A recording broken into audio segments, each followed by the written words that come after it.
Hi guys, for today's video we'll make the 2 wishy crackers and 2 ways. Ito na wishy crackers yung ginagamit ko. Because I love the spices, I like the sweetness, and extra hot pa siya dahil. Hindi pala to siya 2, it's 5. Kasi nakalanto ko ng sakit nito dahil, no? Tapos dahil kasi ayun ko ba't ang sakit niya? Like pimple na naman. Sige dahil, lagyan natin. Ang first is sweet spicy bagoong. And this one is peanut butter. Lagyan muna natin.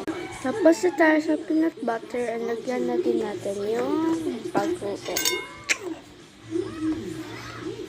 Ang kulang din kung masarap ba ito. Pinaghalo mo na yung maanghang. Tapos halo mo naman yung maanghang pa.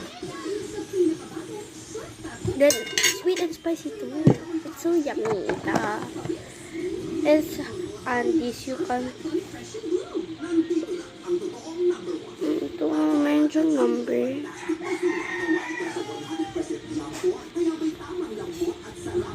Wala na makita. May number. Basta. Hindi na lang natin sabihin. Wala. Basta ang late niya. Hindi mo siya makikita.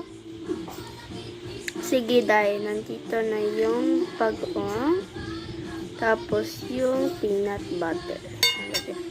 Let's start on the cup first.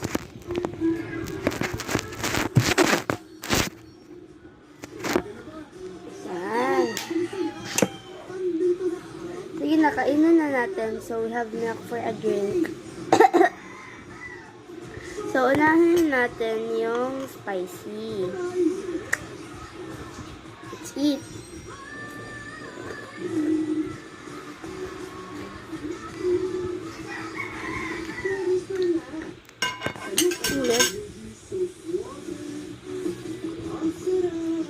Read niya be.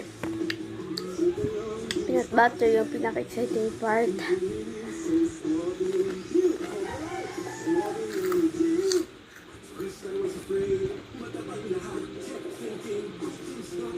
Mas bet ko yung bagoong.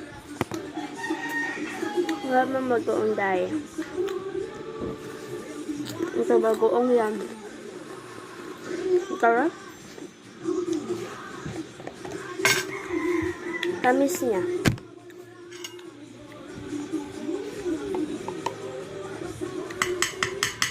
Okay ba tayo? Lapit tayo ng time. Try nyo rin, ang sarap.